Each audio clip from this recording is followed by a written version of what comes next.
Amigos y amigas, seguidores de nuestro espacio aquí en Pandemia Misterio Diego Reyes, a todos los que están siempre atentos de lo que sucede cada viernes aquí en su programa Nocturna RCN y esta sección que se llama Pandemia Misterio. Les quiero agradecer la asistencia que ustedes nos regalan en estos espacios donde hablamos de los misterios, de los hechos increíbles, de las leyendas y de los hechos maravillosos de la vida diaria y los que están también inmersos en la historia. Quiero agradecerles entonces e invitarlos para que se suscriban a nuestro canal de YouTube, Pandemia Misterio Diego Reyes. Así nos buscan, nos pueden encontrar en YouTube. Es muy importante que ustedes se suscriban, activen la campanita, las notificaciones y así podamos seguir creciendo en esta familia del misterio. También estamos en otras redes sociales. Estamos en Instagram, en TikTok. Estamos en nuestro canal de Facebook, también un grupo en Facebook. Búsquenos simplemente como Misterio Diego Reyes. Misterio Diego Reyes. Y ahí ya tendrán ustedes formas de poder enterarse de todo lo que sucede aquí en este programa. Hoy un tema que siempre ha sido de mis favoritos. Misterios, enigmas, leyendas del cristianismo. Y hoy, para desarrollar ese tema, tenemos a un gran invitado que ya ustedes lo conocen, es un amigo de esta casa y es don Manuel González, un gran investigador, un hombre que está también en la docencia, un catedrático, docente universitario y que hoy nos trae estos temas también que son, vuelvo y digo, son muy atractivos y muchas personas nos han pedido que hablemos al respecto. Por eso quiero saludar a Manuel. Manuel, gracias por atendernos y por estar aquí esta noche en compañía de nosotros. Diego, queridos oyentes, como siempre un cordial saludo, cordial y fraterno saludo. Para mí es un honor, es un privilegio volver a encontrarnos nuevamente para esta nueva sesión de temas de misterio, esta vez enfocados básicamente en misterios del cristianismo. Y pues bueno, hay que hacer una salvedad, todo señor, todo honor. El programa surge a razón de dos sugerencias literarias que gentilmente Diego escuchó, Diego siguió y, y pues bueno, la dilación para hacer este programa fue pues mientras que los libros fueron llevados a feliz término, como me consta que así pasó, y eso pues nos va a dar la posibilidad de tener esta charla, esta conversación sobre este tipo de temas, este tipo de enigmas. El primero de ellos que sugerimos o que se hizo la sugerencia es este texto para nuestros oyentes que están en la radio. Es un texto de Glenn Cooper, se llama La señal de la cruz. El texto está en español, se consiguen las dos referencias que tenemos el día de hoy, sobre las que se van a basar la charla. Se consiguen fácilmente en cualquier librería a lo largo y ancho del país y también en otras latitudes, tanto en Latinoamérica como en Iberoamérica en general, los puedes conseguir fácilmente. Y la segunda referencia es La Hermandad de la Sábana Santa de Julia Navarro, su primera novela, para hacer esa aclaración. Ella pues ya tiene una carrera bastante edificada en el ámbito en el ámbito novelístico. Glenn Cooper también, pero digamos que en este caso de acercarse a los asuntos del cristianismo, pues es mucho más reciente, mucho más cercano a nuestro tiempo actual. Y pues nada, los dos temas, los dos libros, pues van a abordar eh, temas bastante interesantes. ¿Y por qué sugeríamos hablar de este tema? Porque nos va a vincular con algo que ya veníamos trayendo previamente, si lo recuerdan nuestros fieles oyentes, que se relaciona con los misterios del arte. Y ustedes dirán, pero pues cristianismo, arte, digamos que sí puede tener una relación netamente artística, pero misterios como tal. Y sí, efectivamente sí lo hay, y eso es lo que vamos a empezar a desarrollar el día de hoy. Entonces, la primera parte la vamos a situar sobre el texto de Cooper, texto de ágil lectura. Me parece que aporta bastante al tema, porque resumiendo, básicamente, ¿qué temas va a tratar? Reliquias cristianas específicamente hablando, la lanza del destino. que ya de por sí eso es un tema que da para programa por sí solo. Dos, los clavos de Cristo, la cruz, la corona de espinas y las espinas en específico. Entonces, hace un parangón histórico, evidentemente está en la novela y es cierto. Y posteriormente, pues obviamente los elementos que se pueden ficcionar a partir de ahí en un tiempo real. Pero estos temas, que son como la introducción, nos van a llevar a otros y lo que vamos a pretender hacer el día de hoy es nuestro deseo. Ojalá nuestros oyentes también nos sigan porque pues van a ver algunas referencias pictóricas al respecto, pues tiene una relación directa con la historia del arte y específicamente el arte cristiano. Entonces, pues nada, esa es como la introducción, este es el abrebocas de lo que vamos a desarrollar el día de hoy. Nuevamente agradeciéndoles la atención, la deferencia para con nosotros y que nos acompañen en esta nueva oportunidad. Y lo dejo abierto, el que quiera seguir las sugerencias literarias las puede encontrar. ¿Por qué? Quiero hacer también esta salvedad que me parece importante en relación a todos los programas que hablan sobre misterio. Todo está basado y tiene el respaldo bibliográfico. Aquí las cosas no salen de debajo de la manga o las sacamos del sombrero como los magos los conejos, no. O sea, todas las referencias las pueden encontrar, las referencias de los cuadros, las referencias que se van a hacer históricas, son todas reales, entonces estos no son temas inventados de alguna manera, ni estamos haciendo o incidiendo en que se crea o se deje de creer, simplemente dejamos abierta la opción para que cada uno tome su decisión, tome partido sobre lo que van a escuchar, consulten, vean las referencias que vamos a hacer y así se formen su propia opinión. Por supuesto. Entonces, muy atentos y gracias a todos los que nos escuchan en la radio, en las más de 130 emisoras de nuestra RCN en todo el país y los que se suman a esta transmisión también en nuestro canal de YouTube, lo repito, es Pandemia Misterio Diego Reyes. Bueno, Manuel, hablar de reliquias, tal vez podemos decir que durante la Edad Media, esa época de oscurantismo que vivió la humanidad, específicamente Europa, lo que era el occidente conocido en ese entonces, hubo una edad dorada para las reliquias, es decir, aparecían reliquias por todas partes. Habían excavaciones, aparecía en una iglesia, en una catedral, aparecía el fémur de un santo, aparecía la falange de María Magdalena, aparecía, eh, y hubo un boom, pues, de casi que la importancia que se le daba a un lugar era por la reliquia que tuviera.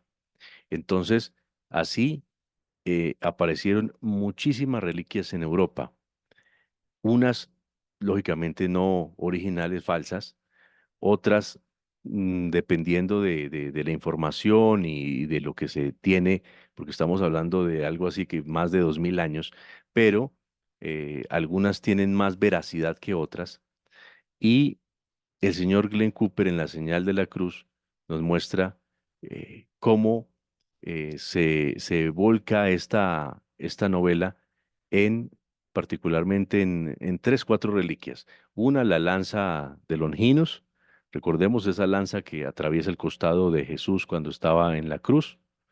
Y esa es una, la otra son las espinas de la corona, eh, también los clavos con los cuales clavaron a Jesús en la cruz y bueno, y nos meten en una trama fantástica porque aparecen los nazis, aparece un investigador también muy interesante, aparece un padre con estigmas y todo nos va llevando a mirar.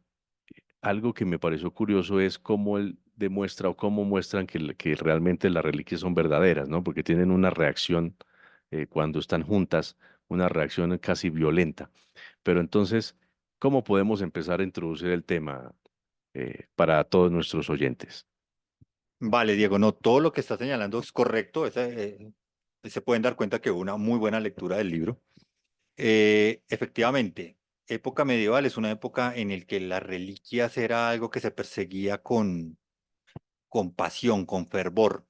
Y efectivamente el libro en un prólogo que hace un salto histórico, habla sobre Santa Elena, la madre de Constantino. Nosotros sabemos que Constantino es el que decreta que el Imperio Romano, su religión oficial, va a ser el cristianismo. Y ella está absolutamente obsesionada con las reliquias que tienen que ver directamente con Cristo. Y va a hacer un viaje a Tierra Santa para buscar la cruz, los clavos y la corona de espinas. Entonces, aquí empezamos a diseccionar la cuestión con mucho cuidado. Lo primero, ¿cuánto tiempo ha pasado después de los acontecimientos de crucifixión y muerte de Cristo para que las cuestiones que se están buscando específicamente aparezcan? Porque una de las cosas que tú te puedes preguntar y que a uno le llama la atención si uno hace una lectura crítica de las cosas y de lo que finalmente se encontró porque encontraron cosas, es que los clavos y la cruz estaban muy cerquita. Pero entonces uno se pregunta, ¿es que se reutilizaban? ¿Específicamente esa cruz era la cruz y no otra? Claro, aquí se hace la salvedad de que todo este tipo de reliquias solamente se probaba su veracidad si cumplían alguna función milagrosa, curaciones, efectos espontáneos de magnitud, entre comillas, milagrosa o espectacular. Porque claro, en medio de toda esa falsedad, ¿tú cómo hacías para saber? Si tú miras el catálogo de los archivos vaticanos, la cantidad de reliquias que hay de todos los santos, ni siquiera hablemos de las importantes como se están desarrollando aquí en el libro, de todo el santoral cristiano, habían brazos, como tú bien lo señalas, pedazos de piel, pedazos de ropa, bueno, un montón de cosas, qué tanto es verdadero, qué tanto es falso. Y tú señalas dos puntos importantes. Uno, la obsesión en la época medieval por conseguir estas reliquias, eso es absolutamente cierto, lo pueden consultar, eso es histórico, eso era así. Incluso también esa era la misma obsesión en España de Felipe II y cómo la llevaba para el Escorial, para de alguna manera como sentirse protegido, porque además las reliquias te daban protección aparte de bendición. Y un segundo momento que también me parece importante y que también da para un capítulo específico es la obsesión de la Alemania nazi por ese tipo de reliquias. Y eso es indudable. Y nos encontramos acá con un elemento importante que es la lanza del destino, la lanza de Longinus, de la cual actualmente se supone que hay tres y que la verdadera, bueno, hay una en el Vaticano, hay una en Tierra Santa y la otra está en Austria, que parece ser la más acertada, la más cercana a la que sea esa cuestión. Pero la pregunta es la siguiente. Se conoce como la lanza de Longinus y viene la siguiente pregunta. ¿Dónde aparece Longinus? Si tú revisas los textos sagrados, Longinus no aparece. Lo mismo que, para no salirnos del tema, los dos ladrones que son crucificados a los lados de Cristo, Dimas y Gestas. Si ustedes revisan los textos, los nombres no aparecen. Hace referencia al buen ladrón, pero Dimas y Gestas y el nombre del centurión romano están en evangelios apócrifos. ¿Esto a qué nos lleva? A que también hay un montón de historias que rodean todo este tipo de cosas que puede que no sean ciertas. Entonces, ¿a qué debemos atenernos? ¿A lo que realmente está en los museos? ¿A lo que nos dice la creencia popular? Porque vamos a otra cuestión. Santa Elena efectivamente descubre la cruz, o la encuentra, no la descubre, la encuentra, después de muchas excavaciones arqueológicas propias de ese tiempo. Encuentra la cruz, encuentra los clavos y todo lo relacionado con la pasión y muerte de Cristo. Pero la pregunta es la siguiente, ella manda a cortar la cruz y envía pedazos a todo el mundo. Y entonces revisen ustedes en todas sus ciudades cuántos lugares no tienen iglesias de la Veracruz. Nosotros tenemos aquí en el centro una, la Catedral de Villavicencio, por el nombre en México, en España. ¿Y por qué se llaman de la Veracruz? Porque todas afirman tener un pedazo de la cruz. Entonces, hagámonos la pregunta, ¿en cuántos pedazos la tuvieron que haber dividido para que esté en todos esos lugares? ¿O realmente no está en todos esos lugares? Ese es un punto importante a tener en cuenta. ¿Qué decir de las espinas? ¿Cuántas eran? ¿Cuántas podrían llegar a ser? ¿Cuántas se esparcieron alrededor del mundo? ¿Cuántas son verdaderas? ¿Cuántas son falsas? La corona de espinas sin espinas se guarda en la Catedral de Notre Dame, en París. ¿Y las demás?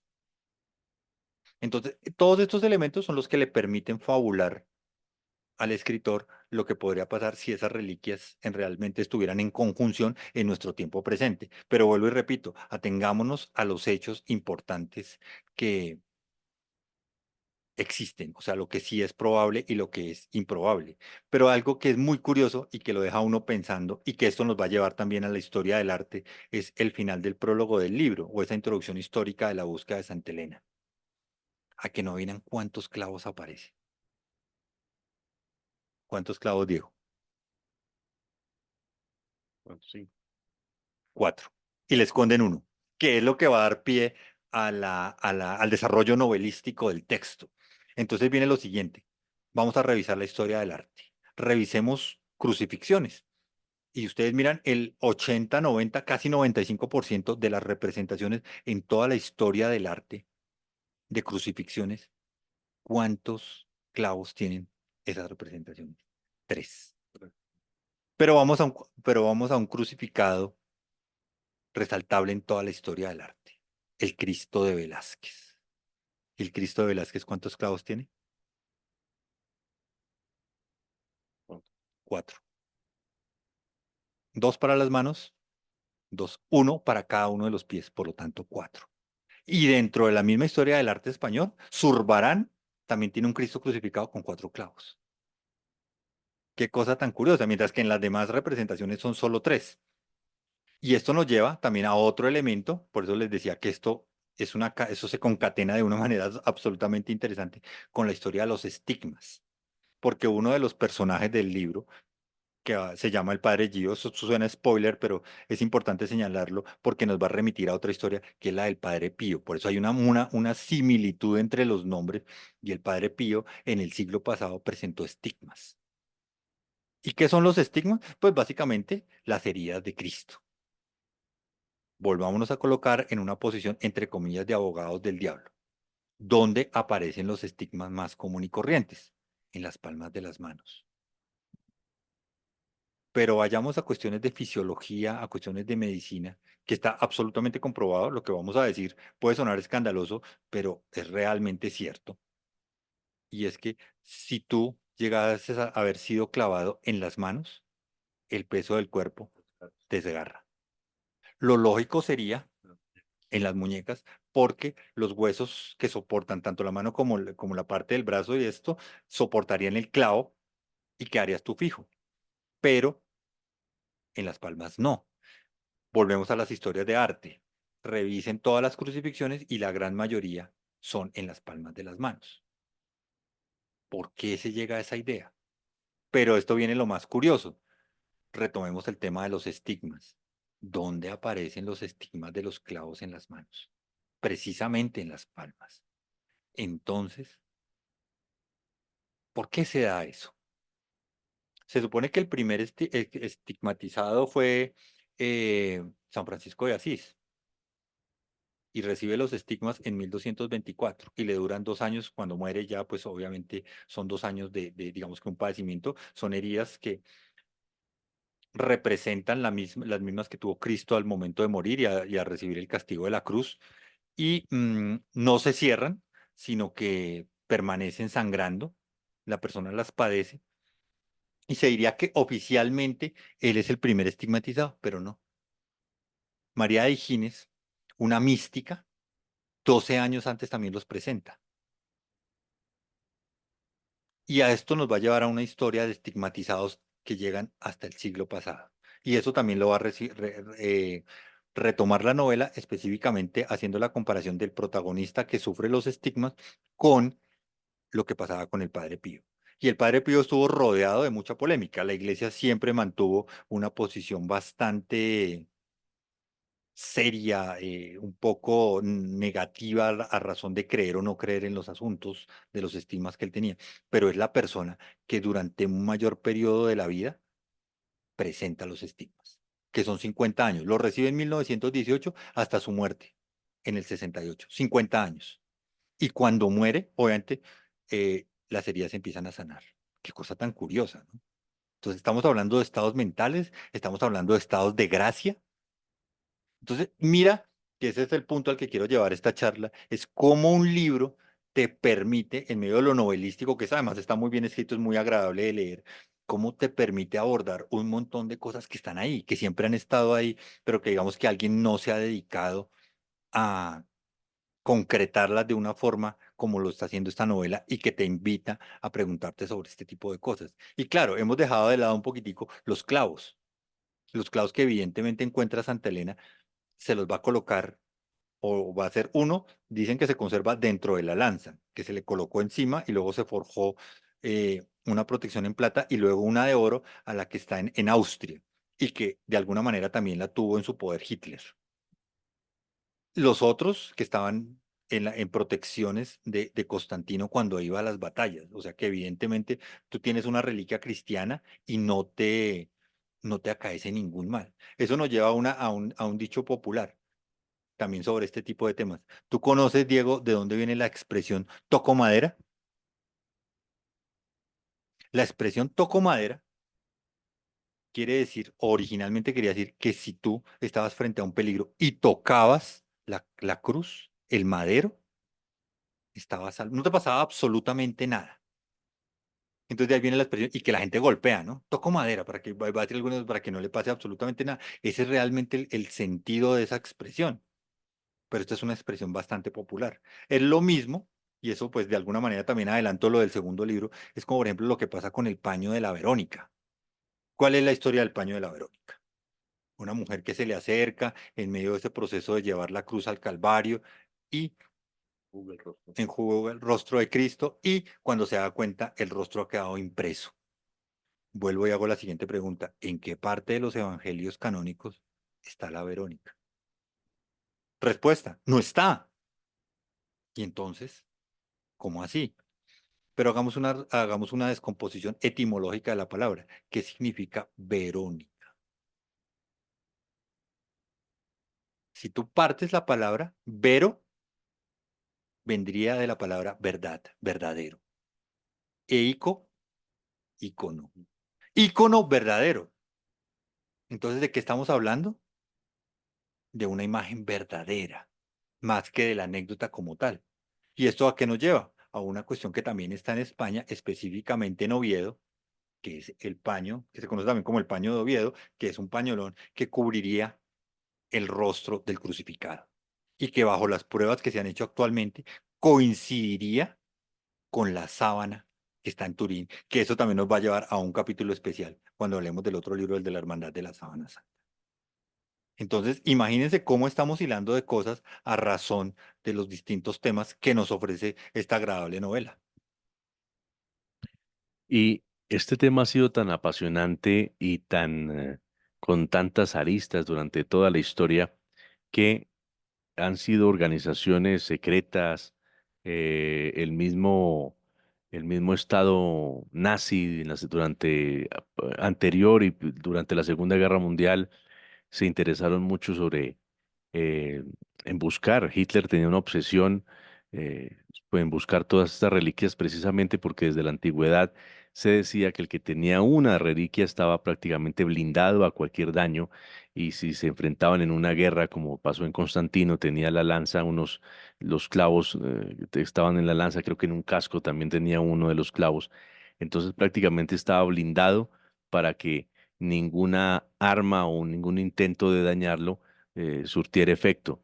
Y esto va pasando los siglos y van tomando también mucha fuerza. Llega hasta la época de la Alemania nazi y Hitler, un obsesionado de estos temas y un conocedor también de estas leyendas, busca estas reliquias precisamente para sustentar ese tercer Reich y buscar que no, ese poder que tiene y que dicen que tiene cada una de las leyendas. Y así hasta nuestros días, ¿no?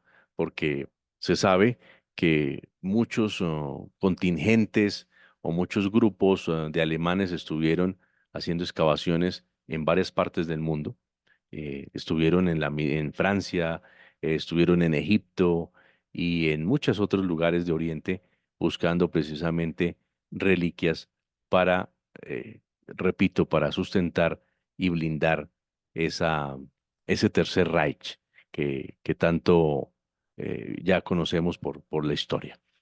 Y entonces vemos que el arte también, gracias a que, como bien dice nuestro invitado, en los evangelios canónicos se dicen muchas cosas y si uno fuera juicioso y leyera los cuatro evangelios canónicos encontraría que hay muchos vacíos y que esos vacíos, eh, hay personas que nos lo han venido mostrando en el arte o en la literatura, nos han mostrado nombres, nos han mostrado hechos, nos han mostrado partes de historias que no están en esos cuatro evangelios, pero que han podido beber del conocimiento que están en los evangelios apócrifos, es decir, los que no fueron reconocidos en su momento por la iglesia y allí encontramos a grandes artistas de la época del Renacimiento italiano, y uno a veces no se explica por qué en algunos cuadros, que estos daría para 20, 30 programas, pero uno no se explica por qué hay figuras, por ejemplo, de una Virgen María con dos niños muy similares, idénticos, un niño Jesús, que después dicen que es que el otro era San Juan Bautista, pero si uno sigue hurgando en la historia, se encuentra que hay tradiciones muy antiguas donde hablaban de otras cosas. Entonces, esos evangelios apócrifos que se han venido conociendo por chispazos, por noticias, también por estas obras de arte, por literatura, nos damos cuenta que es un universo muy rico y que aún hay muchas cosas por descubrir, muchas tradiciones que vienen, que se remontan desde la misma época de Jesús y que son distintas vertientes de contar una historia con distintos ingredientes, pero que han sido tan importantes para la humanidad que están. Uno no puede mirar una obra de arte y uno encuentra referencias. Si uno ha conocido previamente esa información, encuentra esas referencias de esa sabiduría oculta, ¿no? En torno a todo esto que estamos hablando. Efectivamente, y eso pues también vuelvo e insisto, es una invitación a que nos acerquemos a la historia del arte, al arte en sí mismo con otros ojos, porque es que nosotros podemos ver pero no observar.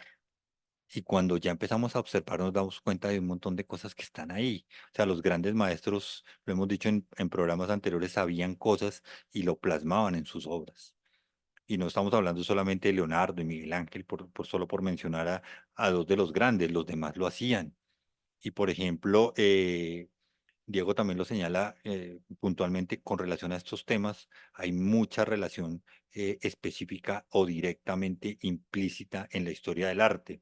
Por ejemplo, para no ir más lejos, estábamos hablando de la lanza del destino y su influencia poderosa sobre quien llegase a tenerla. Y existe en el Museo del Prado el retrato de Carlos V. Y Carlos V está a caballo y que sostiene fuertemente en la mano una lanza. ¿Y esa lanza cuál es? Es la lanza del destino. O sea, esto no es un tema nuevo, esto ya venía trabajándose desde hacía mucho tiempo. O sea, lo que llega a la Alemania nazi no es algo que ellos dicen, venga, empecemos a buscar porque de pronto sí. Claro, ellos también tenían una obsesión de buscar y enriquecerse con cuestiones de arte y toda la vaina, pero sí había una sección específica que se encargaba de todo este tipo de temas que eran, entre comillas, místicos, especiales, porque había un convencimiento pleno del poder que eso significaba. Entonces, eso nos da pie para comentar dos cosas. Hace poco, un amigo muy querido que próximamente lo vamos a tener en Misterios Pandemia, y pues es la sorpresa para todos ustedes, está preparando un nuevo libro y él es Javier Sierra. Javier Sierra ha aceptado la invitación que cordialmente se le ha hecho para participar en el programa y pues él en este momento se encuentra en la investigación porque está muy próximo a sacar nuevo libro que también va por los lados de estas cuestiones de arte y que creo que es uno de los grandes temas que él se ha dedicado a, a hacer público, a hacernos evidente un montón de cosas que no estamos viendo. Y específicamente que hago la referencia a un texto de él que es El Maestro del Prado, que aparte de que es una novela bastante agradable de leer, siento que también es una cátedra de historia del arte. También se consigue fácilmente en cualquier librería, incluso entre las personas que les gusta leer en formato electrónico también lo encuentran muy fácilmente. Pero lo bonito que tienen las ediciones impresas es que trae las reproducciones de los cuadros. Y eso es fundamental porque uno tiene que tener un correlato y no solamente la imaginación de las cosas, sino verlas y darse cuenta y decir, oiga, ¿qué es lo que está pasando? Entonces, Diego señalaba hace un momentico que aparezcan dos Jesús, que aparezca, por ejemplo, la imagen que acabamos de ver, María con su prima que se encuentran embarazadas ambas. Bueno, ¿eso dónde estaba? Porque en los evangelios canónicos no está. Una sagrada familia con dos niños muy similares, por no decir que gemelos. Este encuentro, evidentemente, vuelvo y repito, en los textos sagrados no está como tal. Entonces, los maestros bebieron de otras fuentes, bebieron de otro conocimiento, lo plasmaron y ahí está. Entonces es fundamental hacer toda esta mezcla que para muchos podrá resultar ser fantasiosa, pero es que usted está hablando de cosas que podrían ser resultar que están perdidas hace mucho tiempo. Y lo reconozco en el sentido, por ejemplo, de las espinas. Eso sería muy difícil realmente dar validez a las pocas que se encuentran o que se afirman que son las verdaderas en el tiempo presente, que esas realmente sean. Es muy, muy, muy difícil que las iglesias, como lo señalaba hace un rato, que tuvieran fragmentos de la cruz actualmente, es complicado. Pero sí existen esos referentes que son importantes tenerlo. Y esto también me lleva a retomar la parte de los estigmas, porque esos implican otros beneficios, entre comillas, espirituales, que hacen que las personas que los padezcan, si es propicia la calificación, tengan. Y que yo creo que a Diego le va a recordar otra gran lectura que tuvo también de Javier Sierra, y es que, por ejemplo, en el caso del Padre Pío se daba el don de la bilocación y de que una vez muertos su cuerpo quede incorrupto. Y cuando estamos haciendo referencia a esto, ¿a qué nos estamos refiriendo también? A la Dama Azul. La Dama Azul, incorrupta al día de hoy, también tenía el don de la bilocación. Entonces, sí hay unas cuestiones que parecen ser unos puntos en común en todas estas experiencias místicas. Pero claro, cuando se desarrolla, cuando uno entiende qué es lo que pasaba con la Dama Azul, uno ya sabe que son estados de conciencia provocados, pero que también pues tenían alguna connotación bastante especial desde un punto de vista espiritual. Pero que todos estos santos que padecen estigmas tengan este tipo de situaciones, pues lo pone a uno a pensar. Y la incorrupción de los cuerpos, pues claro, eso podrá tener un montón de explicaciones de carácter fisiológico, de carácter científico, pero siempre va a quedar la duda. Entonces, vuelvo y les digo, la invitación es, no tomen partido, quizá lo que nosotros estemos haciendo algunas elucubraciones, alguien pueda pensar, están hablando de locuras y cuestiones así por el estilo. Los textos están, las obras están, los cuerpos incorruptos están. Entonces cada cual puede sacar las conclusiones y esto pues estamos haciendo solamente referencia al texto de Cooper. Entonces se pueden imaginar que hay un montón de cosas más porque la siguiente parte a abordar es ya la del sudario, que ya de por sí es quizás uno de los grandes enigmas de la historia de la humanidad con un 50-50, defensores y detractores.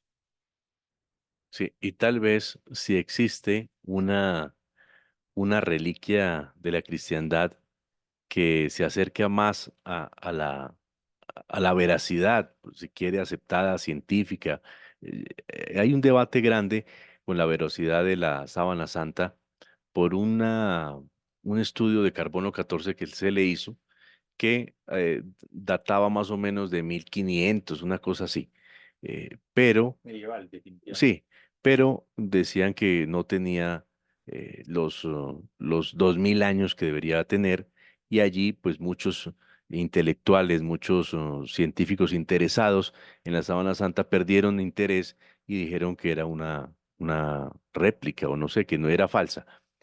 Lo cierto es que ya muchos también investigadores, el mismo JJ Benítez ha hecho programas exhaustivos, investigaciones profundas sobre la Sábana Santa, y nos ha dicho que fue un problema como de la toma de la muestra que arrojó esa, esa relación, ese tiempo, pero que si uno mira en las fibras, eh, cuidadosamente, como se debe tomar una muestra en las fibras de la sábana santa que hoy reposa en Turín, pues muy en lo profundo de esas fibras se pueden encontrar esporas o se pueden encontrar eh, pequeños pedacitos de esa Palestina de hace 2000 años y que realmente lo que pasó fue que en esa prueba de carbono 14 que arrojó que era medieval, pues se tomó mal la muestra.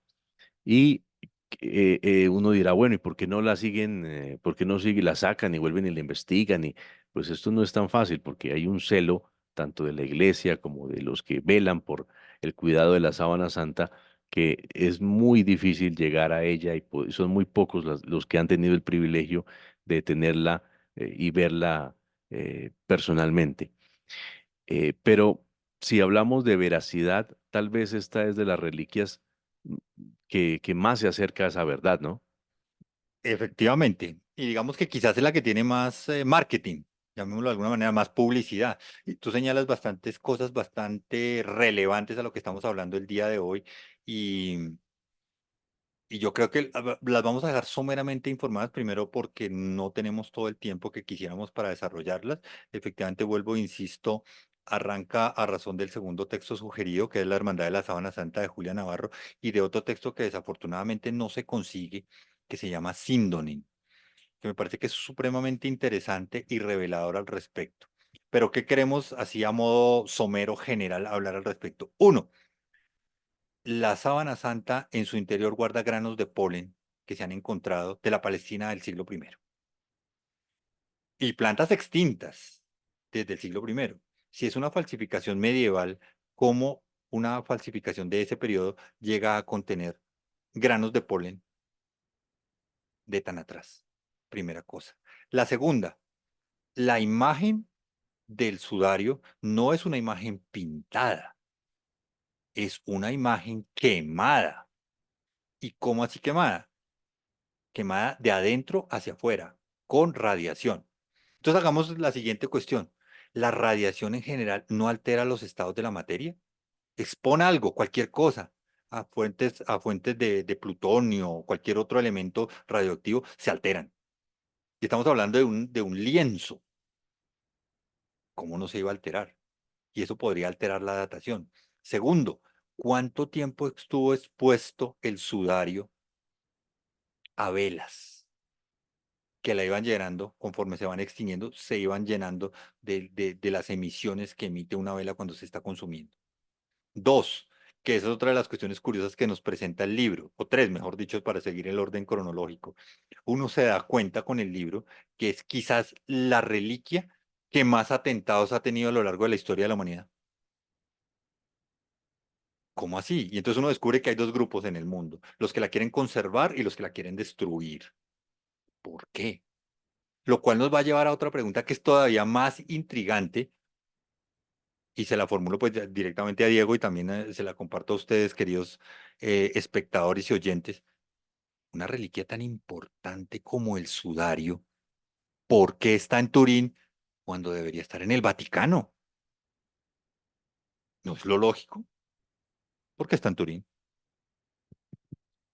Bueno, encontramos, y quiero también hacer referencia a otra literatura que muy amablemente tú nos presentaste de Javier Sierra, que nos hablaba cómo varios de los templos más importantes que conocemos, catedrales europeas, son como una especie de sello, como una especie para contrarrestar eh, portales energéticos, ¿no? Que son muy fuertes y que están precisamente ahí donde se erige esa catedral, donde está ese lugar, pues es como una forma de sellar, como si cuando tú tienes un hueco y tapas algo. Entonces, eh, algo sucede similar con la Sábana Santa, porque entiendo que en Turín, en Italia, en esta ciudad al norte de Italia, es uno de los lugares en el mundo donde más sectas satánicas existen.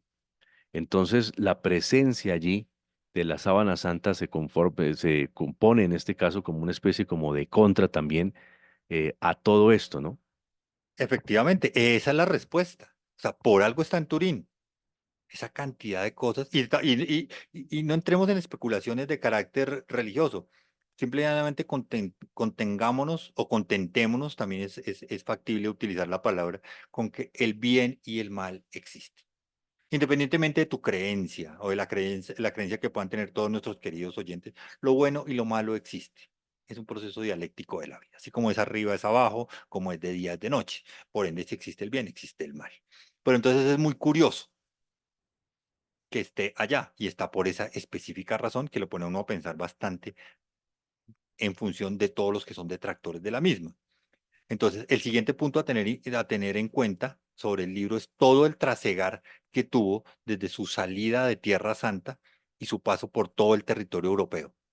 Eso, pues obviamente está en el libro que les mencionaba que no es fácil de conseguir de Síndone, de cómo el lienzo recorre toda Europa y va a terminar en la España de la Guerra Civil y luego, bueno, va a regresar y de alguna manera va a llegar nuevamente a manos del Vaticano. Y va a resolver la cuestión del problema de la autenticidad, porque, oh sorpresa, y esto pues también es, a los que han sido investigadores del tema les puede llamar muchísimo la atención y esto pues nos va a servir prácticamente como el colofón de lo que viene. Si hubo una falsificación y una falsificación no hecha por cualquiera. Y ese cualquiera fue Leonardo. Y si Leonardo hacía obras maestras, ¿qué podías esperar que hiciera con el sudario? Otra obra maestra. Y ese sudario, esa copia de sudario, efectivamente sí podría corresponder con las lecturas de Carbono 14 a una época medieval o que estuviera emparentada muy cercanamente al periodo renacentista. Y Leonardo conocía muchas técnicas, conocía muchos secretos. Ya lo habíamos hablado, volvemos a citar a nuestro querido Javier Sierra, que próximamente estará con nosotros, con su gran texto La Cena Secreta, que también es una gran referencia, por favor, se lo sugiero. Infortunadamente el texto no se consigue tan fácilmente actualmente, pero todo lo que el hombre hacía, todo lo que sabía, todo lo que plasmaba, pues era una genialidad. Y específicamente se le encarga hacer una copia, una obra maestra del sudario, y la hace. El punto es que va a haber un cambiazo. Y ese cambiazo es lo que va a obligar a que haya el error en la datación. También hay que hacer una salvedad y es que en medio de los atentados que ha recibido la Sábana Santa, y lo señala también el libro, cuando la iglesia se quema y la urna de plata no soporta el calor, se empieza a derretir, se funde y quema la tela. Y luego las clarisas en periodo medieval la surcen, la cosen. Entonces tenemos un agregado textil de época posterior. Entonces la pregunta es, ¿cómo se tomó la muestra? ¿La muestra estaba contaminada? ¿Se tuvo errores al momento procedimental de hacer las cosas? La respuesta es rotunda, sí. Y como lo que se hereda no se hurta, quiero hacer otra referencia también para cerrar y para dejarlos picados, porque no hemos hecho estos programas que son también específicos que les debemos dejar un capítulo especial. Caballo de Troya. Y Diego, ¿tú recordarás en qué momento se habla del sudario en Caballo de Troya? Un parpadeo sí, dos parpadeos no. No te preocupes. Hay una parte específica en el segundo tomo de Caballo de Troya en la que los viajeros en el tiempo van a hacer un análisis del sudario. Eso es en el Caballo 2. Y el mayor, que es el protagonista de la historia, dirá que el sudario de ese tiempo es exactamente el mismo que está en Turín. Entonces, ejercicio de literatura comparada. Mira cómo un solo tema, un solo texto nos está llevando a conectar un montón de cosas. Los oyentes, los espectadores, sacarán sus propias conclusiones. Les dejamos la bibliografía, les dejamos los intereses para que los busquen, para que consulten las obras, los libros y pues que nos cuenten. ¿Están de acuerdo? ¿No están de acuerdo? ¿Esto sonó muy loco? Bueno, ustedes nos contarán. Bueno, había otro recomendado. Ah, sí, sí, sí, sí, sí, sí, sí. Pues es que también yo creo que lo más importante para nosotros, la lectura siempre es un viaje, la lectura es una compañía, es abrir escenarios absolutamente interesantes. En este proceso que estamos haciendo, vuelvo y lo quiero señalar, recalcar y subrayar, Diego está haciendo el trabajo muy bien porque está siguiendo las lecturas, nos estamos aproximando a los escritores o los autores. Ustedes ya se han dado cuenta en episodios pasados que hemos entrevistado a JJ Benítez, ya en otros ámbitos de novela estuvimos con Javier Moro, próximamente estaremos con Javier Sierra. Pues bueno. En este ámbito de misterios y de cosas así, pues bueno, esto no es que sea tan misterioso, pero este es un gran libro, el que estoy señalando en este momento. Una de las mejores cosas, uno está en mi top 10 de los mejores libros leídos en la vida. Se llama Eminencia de Morris West. Es una historia de amor. Ustedes me dirán, pero ¿qué eso que tiene de misterio? Y una historia de amor no puede tener mayores cosas intrínsecas al respecto. Es un libro extremadamente bien escrito, en la cual el autor, que ya había hecho una profecía que le resultó siendo cierta, me refiero a las sandalias del pescador, en las que Morris West vaticinaba que iba a llegar al pontificado un papa procedente de los Balcanes, escribe ese libro y efectivamente tiempo después sale electo Karol Wojtyła, Juan Pablo II. Pasan los años de su pontificado, bastante largo por demás, y su salud se viene abajo. Empieza a decaer y la gente empieza a notar cosas. Morris West continúa la historia de las sandalias del pescador con dos textos más que se convierten en una trilogía. El segundo, Los bufones de Dios, que hace referencia a un papa que renuncia, vuelve y le acierta, que es lo que hace Benedicto XVI. Pero bueno, el papa de esta novela renunció porque tiene una visión del fin del mundo y entonces dice que mejor prefiere dar un paso al costado, y una tercera novela que se llama Lázaro, sobre el asesinato de un papa. O parecido con ese intento de asesinato que hicieron con Juan Pablo II, y otro texto largo de relacionar qué fue lo que pasó con Juan Pablo I. Y en ese periodo de tiempo le dicen, cuando ya Juan Pablo II está bastante mal de salud, le dicen, venga, usted hace 25 años escribió esta novela y vaticinó que él iba a llegar al pontificado. ¿Por qué no escribe una nueva novela y nos cuenta quién podría ser el sucesor? Y a él le suena la idea. Y efectivamente se manda su obra maestra, su obra cumbre, que es Eminencia. Qué libro tan bello, qué libro tan hermoso, qué libro tan conmovedor. Y la sorpresa al final, bueno, se las dejo para que lo descubran. Diego la va a descubrir. Él queda con un ejemplar y próximamente les contará de qué va la historia. Entonces, pues nada.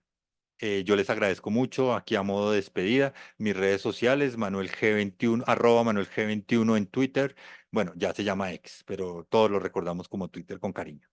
Y pues nada, cualquier pregunta, comentario, estamos siempre abiertos a sus comunicados, elogios, detracciones, bueno, lo que sea. Estamos siempre, los recibimos con cariño y con afecto, porque nosotros no seríamos sin ustedes. Entonces, pues nada, hasta muy pronto, muy próximamente nos volveremos a encontrar con este tipo de temas tan apasionantes. Y recuerden seguirnos en nuestro canal Pandemia Misterio Diego Reyes en nuestro canal oficial de YouTube, donde pueden ver este y otros programas y también ahondar en otras temáticas que hemos abordado aquí en Pandemia Misterio. Así que muchas gracias y un abrazo, una feliz noche.